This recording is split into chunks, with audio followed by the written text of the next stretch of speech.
हमारे गोल्डन मांगने यानी हमारे कुकी कुछ वक्त पहले ही वीवर्स पर लाइव आए और ये हमारे लिए काफी सरप्राइजिंग था क्योंकि किसी ने भी नहीं सोचा था कि जंकुक वीवर्स पर लाइव आ जाएंगे, वो भी मिलिट्री ट्रेनिंग के बीच में, और आर्मी से इतनी देर तक बातें करेंगे, अपनी सुरीली आवाज में हमें गाने सुनाएंगे और हम सभी से इंटरेक्शन करेंगे।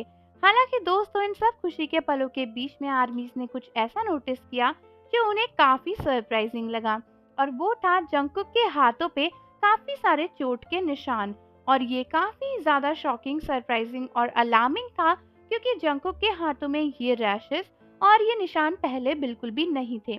अब आपको पता ही होगा, कुछ वक्त पहले जंकुक को लेकर काफी सारे बातें हो रही थी। कई लोगों ने कहा था कि उन्हें पता चला है कि मिलिट्री में जंकुक को बहुत ही बुली किया गया है और उन्हें मारा पीटा भी गया है। इनफैक्ट कुछ लोगों का कहना था कि जंकुक के सीनियर्स उनसे काफी जेलस हैं और इसी वजह से जंकुक को वो लगातार परेशान करते हैं, और जंकुक की हेल्थ कंडीशन भी बिगड़ गई थी इसी वजह से। ये बातें भी सुनने में आई थी। हालांकि जब जंकुक लाइव आए और उन्होंने इन रूमर्स को लेकर कुछ नहीं कहा, तो आर्मीज को लगा कि ये सब फेक रूमर्स ही हैं क्योंकि कुछ ऑफिशियल नोटिफिकेशन भी नहीं आई थी। लेकिन आर्मीज ने जब जंकुक के हाथों पे निशान देखे तो उन्हें काफी ज्यादा टेंशन होने लगी। कई सारी आर्मीज को लगा कि क्या वो बुली वाली बातें सच तो नहीं थी, कहीं सच में जंकुक की किसी से लड़ाई भिड़ाई तो नहीं हुई, या फिर क्या सच में जंकुक को किसी ने मारा था जिसकी वजह से उनके हाथों पर ये निशान नजर आ रहे हैं। इन सभी बातों को लेकर आर्मीज बहुत परेशान हो रही थी और उनका कहना था कि कहीं ऐसा तो नहीं कि मुंह से बोलकर नहीं बल्कि अपनी बॉडी दिखाकर इनडायरेक्टली जंकुक ने अपने इस बुली वाली रूमर पर कुछ जवाब दिए हैं, और कहीं उन्होंने इसको कंफर्म तो नहीं किया। आर्मीज काफी टेंशन में थी कि तभी बाकी आर्मीज ने आकर उन्हें कंसोल किया और समझाया कि जरूरी नहीं है कि ये निशान जंकुक को मार पिटाई से ही आए हों। अब आप भी सरप्राइज्ड होगे और सोच रहे होगे कि अगर मार पिटाई या चोट के निशान ऐसे नहीं आए तो फिर कैसे आए।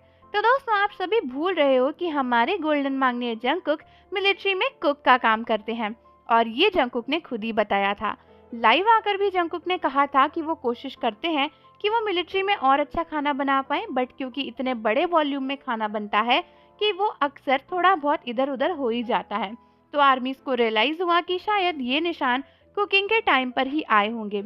जैसे कि आपको पता ही है कि मिलिट्री में कुक करने के लिए बहुत ही बड़े बड़े बर्तनों का इस्तेमाल होता है, बहुत बड़े भगोने होते हैं, बहुत बड़ी कढ़ाइयाँ होती हैं, और ऐसी चीज़ों में कुक करने में अक्सर हाथ कभी कभी टच हो जाता है और फिर हमारे हाथ पे जले के निशान भी आ जाते हैं। और वैसे भी आर्मीज ने देखा ही था कि जंकुक के हाथ पे जो भी निशान थे वो उनकी एल्बो के नीचे साइड थे, और वो काफी ज्यादा ऐसी प्रोबेबल जगह है जहाँ पर बड़े बड़े भगोने या फिर कढ़ाई से चोट लग सकती है। क्योंकि जब भी आप इन चीजों के आसपास चल रहे होते हो या फिर अपने चम्मच से या फिर किसी भी चीज से उसको चला रहे होते हो, तो बड़े बड़े भगोने या फिर कढ़ाइयों में ऐसी जगह पे हाथ टच हो जाते हैं, और कुकर में भी ऐसा कई बार हो जाता है। तो हो सकता है कि कुकिंग के टाइम पर ही जंकुक को ये सब चोटें लगी हों। तो जो भी आर्मी सोच रही थी कि जंकुक को मारा गया है या फिर उनकी लड़ाई भिड़ाई हुई है, जरूरी नहीं है कि ऐसा हो। बस ये है कि हाँ, जंकुक को थोड़ा केयरफुल रहने की जरूरत है क्योंकि एक आइडल की तरह उनकी बॉडी उनका एक असेट ही है, और अगर इस तरीके के निशान उन्हें लग जाएंगे तो ये काफी डेंजरस रहेगा। वैसे तो यूजुअली मेल आइडल्स के लिए ये सब निशान मैटर नहीं करते और इतने बड़े निशान नहीं थे, लेकिन फिर भी आर्मीज को लगता है कि जंकुक को केयरफुल रहना चाहिए क्योंकि ये निशान उनके हाथ में पहले नहीं थे, और अगर ये निशान हमेशा लाइफ टाइम रहेंगे तो ये जंकुक की बॉडी पर अच्छे नहीं लगेंगे।